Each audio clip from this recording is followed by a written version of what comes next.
Bismillahirrahmanirrahim. Assalamualaikum warahmatullahi wabarakatuh. Bismillah, alhamdulillah, wassalatu wassalamu ala rasulillah wa ala alihi wa ashabihi wa mawalah, amma ba'd. Rabbi israh li sadri wa yassir li amri wa hlul 'uqdatam min lisani yafqahu qawli. Rabbi zidna ilman warzuqna fahman. Baik kawan-kawan mahasiswa, alhamdulillah pada pertemuan yang kedua ini pada mata kuliah Islamic Entrepreneurship, insyaallah saya akan membahas tentang konsep dasar daripada entrepreneurship atau kewirausahaan. Kewirausahaan secara etimologi, ya, secara makna bahasa itu dari kata wira dan usaha. Sedangkan secara terminologi, kewirausahaan adalah kemampuan kreatif dan inovatif yang dijadikan dasar, kiat, dan sumber daya untuk mencari peluang menuju sukses. Jadi kata kunci dari definisi kewirausahaan adalah ada pada kreativitas dan inovasi, ya. Karena inilah yang kemudian yang membedakan antara seorang wirausahawan, ya, dengan yang bukan wirausaha, ya, seorang entrepreneur dan bukan yang entrepreneur itu dilihat dari dua itu, kreativitas dan inovasinya. Setelah kita mengetahui definisi daripada wirausaha, sekarang kita ingin mengenal ciri-ciri, ya, atau karakteristik, ya, ciri-ciri dan karakteristik wirausaha. Seorang wirausahawan atau seorang entrepreneur itu pertama cirinya adalah orangnya self confidence, ya, percaya diri, percaya pada kemampuan sendiri. Itu menjadi salah satu ciri atau karakteristik daripada seorang entrepreneur. Yang kedua, dia berorientasi pada nilai dan hasil, ya. Walaupun memang proses juga harus dijadikan sebagai salah satu pertimbangan, namun seorang entrepreneur itu dia orientasinya tuh fokus, ya, pada hasil dan nilai dari sebuah proses. Kemudian yang ketiga, berani mengambil risiko, ya, risk taking atau risk taker, ya. Seorang entrepreneur itu harus berani mengambil risiko, karena bisnis selalu dihadapkan pada dua kemungkinan risiko, bisa untung dan bisa rugi. Kalau untung pasti tidak ada yang nolak, ya, tapi kalau rugi itu sebagai bagian daripada sebuah risiko dalam bisnis. Ada yang siap, ada yang tidak. Nah, seorang entrepreneur itu, seorang wirausahawan itu, dia adalah orang yang mengambil risiko dalam berbagai macam langkah, ya. Keputusan yang diambil itu pasti sudah mempertimbangkan risikonya, gitu. Kemudian yang selanjutnya adalah berjiwa pemimpin. Nah, berjiwa pemimpin itu cirinya visioner. Cirinya adalah visioner. Dia punya visi jauh ke depan. Visioner, kemudian memiliki jiwa organisasi yang tinggi, ya. Memiliki kemampuan memanage, ya. Karena seorang pemimpin itu harus memiliki jiwa seorang pemimpin itu, ya, yang berjiwa pemimpin itu harus memiliki kemampuan dalam memanage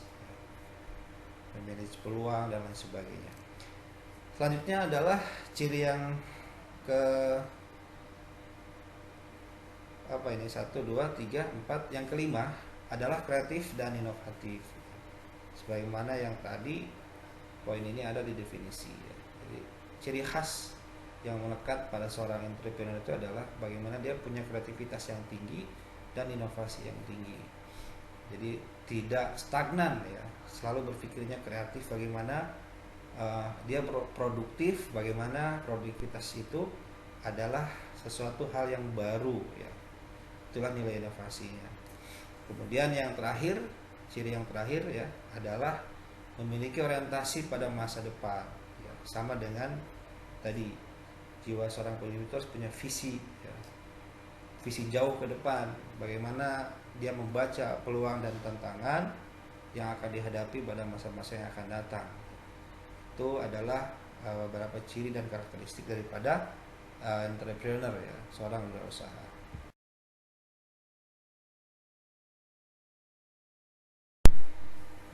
Kemudian peran dan fungsi wirausaha ya, secara umum peran dan fungsi seorang wirausaha itu memiliki dua dimensi, satu dimensi makro, dua dimensi mikro. Secara makro, seorang wirausahawan itu berperan dalam ekonomi nasional sebagai penggerak ya. Jadi bagaimana dia ibarat roda yang menggerakkan perekonomian ya. Sekaligus mengendalikan dan memacu bagaimana perekonomian sebuah bangsa itu berfungsi dengan baik ya, dengan langkah-langkah misalnya menciptakan investasi baru ya, kemudian pembentukan modal baru, bagaimana menghasilkan lapangan kerja yang baru ya, intinya menciptakan produktivitas dalam ekonomi. Misalnya bisa dilakukan dengan meningkatkan ekspor, bagaimana neraca perdagangan menjadi positif ya. Economic empowering intinya ya, mendorong pertumbuhan ekonomi secara makro, secara global, dan tentu saja nanti akan memiliki efek positif terhadap menguranginya kesenjangan sosial dalam sebuah negara, dan dengan berkurangnya kesenjangan sosial otomatis kesejahteraan masyarakat juga akan meningkat. Itu secara makro. Terus bagaimana secara mikronya? Secara mikronya misalnya seorang wirausahaan itu dalam perusahaan dia harus menanggung risiko ya. Dalam sebuah perusahaan itu seorang wirausaha itu harus menanggung risiko dari ketidakpastian, karena sesuatu kondisi ekonomi di mana terjadi ketidakpastian itu pasti memiliki risiko yang sangat tinggi ya. High risk, disitulah dia berperan penting ya. Bagaimana kemudian mengkombinasikan sumber-sumber dalam cara yang baru dan berbeda. Jadi disitulah dituntut nilai inovasi, nilai kreativitas. Bagaimana seorang entrepreneur itu memanage kemungkinan risiko atau menghadapi risiko pada kondisi ketidakpastian ya, dengan cara mengcombine sumber-sumber yang bisa dilakukan ya, sumber-sumber ekonomi yang bisa dilakukan dengan cara yang baru. Jadi garis bawah itu, cara yang baru dan berbeda dari yang sebelumnya, karena itulah cirinya gitu. Kalau sama saja ya bukan entrepreneur, karena seorang entrepreneur itu dia harus memiliki inovasi dan kreativitas ya, sehingga nanti akan tercipta usaha baru ya. Usaha-usaha baru akan tercipta dan tentu saja memiliki peluang-peluang baru ya dalam sebuah perusahaan. Itu peran dan fungsi secara mikronya. Mungkin ada satu pertanyaan, mengapa harus wirausaha? Maka bisa dijawab, kenapa harus berwirausaha? Karena jaminan pekerjaan di masa depan ya. Ada jaminan pekerjaan di masa depan karena kreativitas dan inovasi yang dimunculkan itu pasti akan membuka peluang pekerjaan ya. Yang kedua, fleksibilitas waktu kerja ya. Jadi seorang entrepreneur itu dia bebas memanage waktunya sendiri karena dia adalah owner ya. Jadi bebas artinya fleksibel mengatur waktu kerjanya sendiri. Kemudian kemungkinan juga dihadapkan pada keuntungan yang akan diraih itu lebih banyak ya. Memiliki passive income salah satunya. Kemudian lebih termotivasi dalam bekerja, berdampak jangka panjang ya dalam hidup, sumber penghasilan sampingan ya. Kemudian hobi yang menghasilkan uang. Itu hal-hal yang bisa menjawab pertanyaan mengapa harus berwirausaha. Melatih karakter dan mental baja tadi sudah kita sebutkan di awal-awal bagaimana ciri-ciri ya, seorang entrepreneur ya. Kalau terlatih maka akan memiliki karakter yang kuat ya, dan mental juga yang kuat baja. Kemudian dapat diwariskan kepada anak cucu ya, kepada keturunan, karena passive income itu kan uh, bisa diturunkan, bisa dilakukan oleh penerus-penerusnya. Tidak ada istilah I hate my job, tidak ada istilah saya benci pekerjaan saya. Pokoknya entrepreneur itu pekerjaan yang mengasihkan ya. Dunia bisnis yang membuat happy. Kira-kira begitu jawabannya.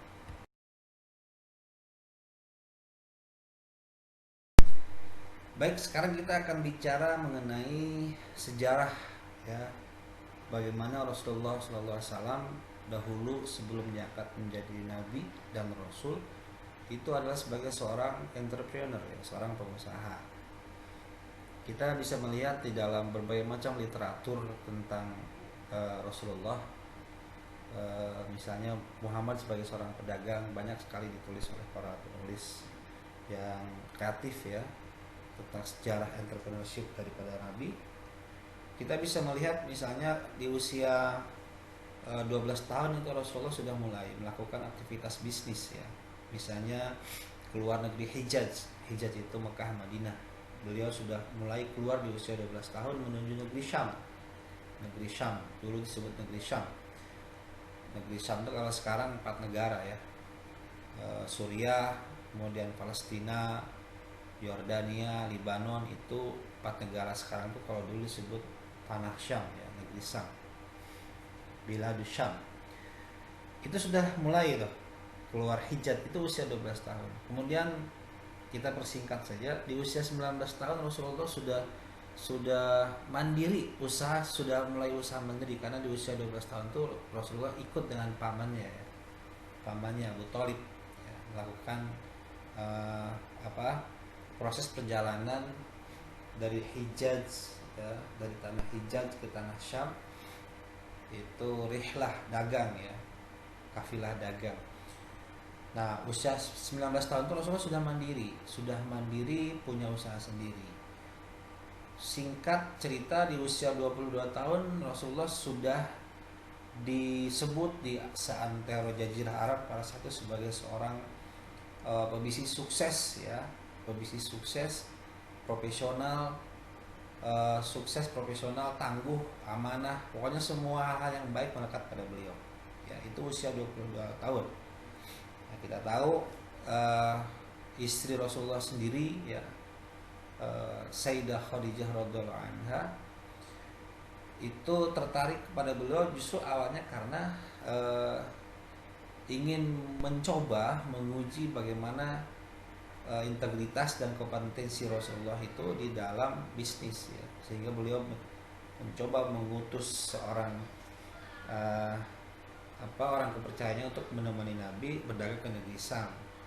Jadi dari situlah kemudian dari cerita orang yang menemani Nabi itu sampailah kepada Khadijah radhiyallahu anha bahwa memang Muhammad itu sebagai seorang profesional pada bidangnya ya, amanah, tanggung jawab, memiliki integritas, punya kompetensi yang luar biasa, sehingga qadarullah usia 25 sudah menikah dengan Khadijah. Khadijah itu seorang perempuan kaya raya ya, janda kaya raya, terhormat, bangsawan, menikah dengan seorang pemuda yang amanah, yang cerdas ya, semua kebaikan melekat pada dirinya, lengkap sudah ya. Lengkap sudah, kebaikan itu ada pada dua insan itu. Bahkan di usia mendekati kenabian ya, kan Rasulullah itu diutus, diangkat menjadi Rasul itu usia 40 tahun. Itu tahun-tahun mendekati diangkatnya Nabi di Rasul itu, semua orang di Jazirah Arab itu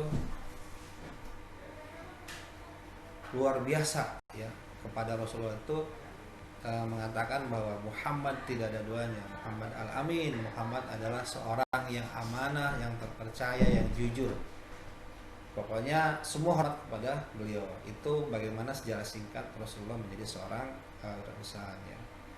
Intinya Rasulullah adalah seorang entrepreneur sejati ya. Kalau kita mau belajar bagaimana menjadi seorang entrepreneur yang baik, yang tangguh, yang sejati, kita baca kisahnya Nabi ya, bagaimana perjalanan hidup beliau sebelum diangkat menjadi Rasul. Banyak sekali literaturnya. Bagaimana perjalanan karir bisnis Nabi ya, banyak sekali kalau kita mau baca ya. Eh, disitulah bagaimana dibicarakan etika wirausaha dalam Islam itu dilihatnya dari sepak terjang anan eh, karir bisnis Rasulullah sebelum diangkat menjadi Rasul, ya, sebelum diangkat menjadi Rasul. Baiklah kawan-kawan mahasiswa sekalian, kita akan coba merangkum bagaimana poin-poin etika bisnis Islam, ya, yang diambil dari sejarah perjalanan karir bisnis Rasulullah dari berbagai macam sumber, dari hadis dan dari tulisan para ahli, ya. Pertama adalah kejujuran, ya. Kejujuran tuh ditaruh nomor satu, bahwa seorang pebisnis itu harus jujur, ya, harus jujur, karena Rasulullah pernah sampaikan dalam sebuah sabdanya, seorang pebisnis, seorang pedagang yang sukses, seorang pebisnis at-tajir as-saduq, ya, seorang pedagang pebisnis yang soluk, yang jujur itu nanti bersama Nabi dan Rasul di surganya. Itu luar biasa, ya. Jadi pegang itu, kejujuran nomor satu. Yang kedua, pencatatan utang piutang. Jadi utang piutang itu adalah sesuatu yang harus dicatat, sesuatu yang harus tertulis di atas kertas. Tidak boleh kemudian utang piutang itu hanya dalam bentuk lisan saja, tapi bagaimana Islam mengajarkan setiap kaitannya dengan muamalah, ya, itu harus di dicatat, ada hitam di atas putih, gitu ya, ada hitam di atas putih. Kemudian orientasi ta'awun juga harus orientasi bukan hanya profit oriented, ya, bukan hanya orientasinya adalah keuntungan, tapi juga harus ada orientasi pada ta'awun, ya. Ta'awun itu menolong sifatnya, jadi lebih kepada sosial, lebih kepada tabaruk, istilah kebaikan. Kemudian tidak sumpah palsu, ya, itu kebalikan dari kejujuran. Orang yang tidak jujur pasti suka bersumpah palsu. Sikap longgar dan ramah tamah, ya, ini di dalam marketing konvensional juga ada, ya, bagaimana full smile, gitu kan, sapa, salam, senyum, itu bagian daripada etika dalam Islam, ya. Tidak menjelekkan bisnis orang lain, ini juga penting, ya. Jadi tidak boleh kemudian walaupun memang barang orang lain itu atau bisnis orang lain itu tidak bagus, tidak baik, artinya buruk, maka itu bukan urusan kita untuk kemudian mempublishnya, ya, menjelekkan supaya kemudian bisnis kita menjadi naik ratingnya, ya, tidak boleh. Naik rating kita dengan merendahkan atau menurunkan rating bisnis orang lain itu tidak baik, tidak dibolehkan dalam Islam. Kemudian jujur dalam takaran dan timbangan, pasti itu, ya, di Quran juga banyak sekali ayat yang mengajarkan kepada kita bagaimana harus jujur dalam takaran dan timbangan. Islam tidak mengenal persaingan namun sinergi. Persaingan itu kan konotasinya lebih kepada hal yang bersifat negatif, misalnya kalimat pesaing bisnis, nah itu kan kesannya negatif. Tapi lebih kepada sinergi, bagaimana kemudian pihak lain yang menjadi pebisnis juga itu bisa bersinergi dengan kita. Saya bisa melihat misalnya contoh kecilnya saja, kalau kita belanja di sebuah tempat, ya, dan itu dimiliki oleh orang Chinese, begitu kita tanyakan barang yang kita cari, ternyata di toko dia tidak ada, dia tidak selesai sampai di situ, siap diambilkan di tempat atau di toko orang lain temannya. Itu sinergi kan, artinya kalau tidak ada di dia, masih ada di tempat di toko temannya, kenapa enggak kemudian dia jual di situ juga, kan lumayan dapat margin walaupun sedikit, ya.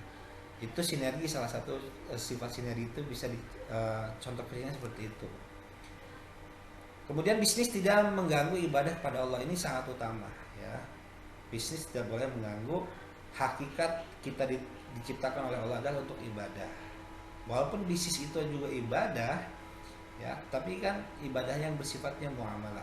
Ada ibadah yang sifatnya mahdoh, yang sifatnya tetap, yang melekat dan hukumnya fardu ain, itu sehari 5 kali misalnya sholat itu harus dilakukan dan Semua aktivitas selain itu harus ditinggalkan. Kita harus mendahulukan Allah. Panggilan Allah itu didahulukan. Terbukti misalnya di beberapa negara, Saudi sajalah contohnya ya.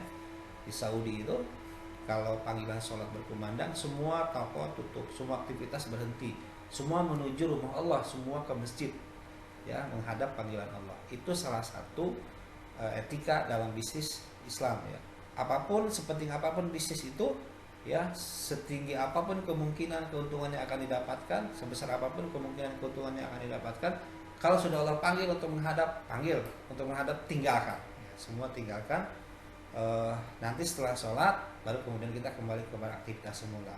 Fa idza qudiyatus shalah fantashiru, kata Allah, kalau sholat sudah ditunaikan, ya, silahkan kalian bertebaran kembali di muka bumi untuk mencari karunia Allah, ya.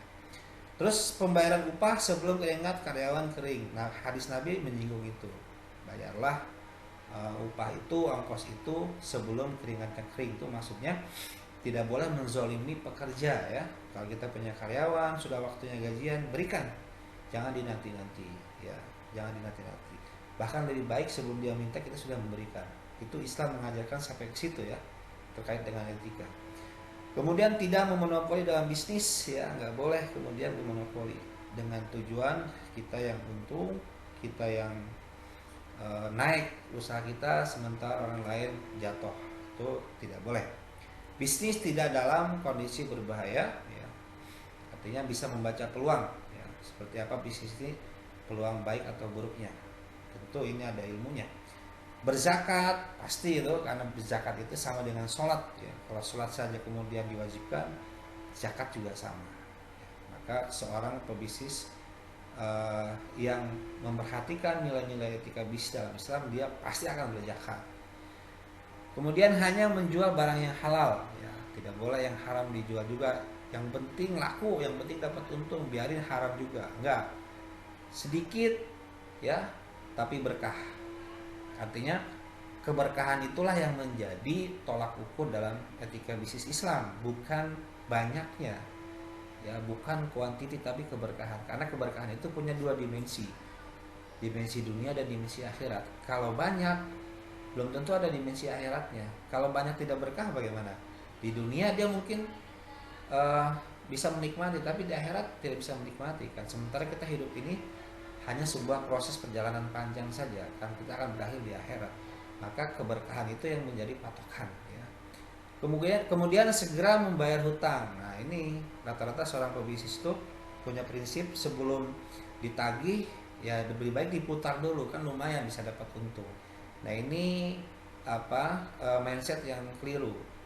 Jadi hutang itu adalah kewajiban kita, walaupun dia belum menagih atau belum jatuh tempo. Tapi kalau kita sudah mampu untuk bayar, kenapa tidak didahulukan? Karena itu kewajiban, ya, kewajiban yang harus ditunaikan. Jangan punya mindset, punya pola pikir, belum jatuh tempo, belum ditagih, berarti dia belum butuh. Itu kan kata kita. Walaupun memang dia belum butuh dan belum jatuh tempo, tapi tetap membayar hutang itu adalah hal yang kewajiban yang melekat dalam diri kita. Maka sebelum itu dia belum jatuh tempo, kemudian belum nagih gitu ya, tapi kita sudah mampu untuk bayar, tunaikan, karena itu kewajiban. Nah, jangan diputar dulu nanti pada saat waktunya jatuh tempo bukan untung malah rugi, kan jadi dua kali itu risikonya. Kemudian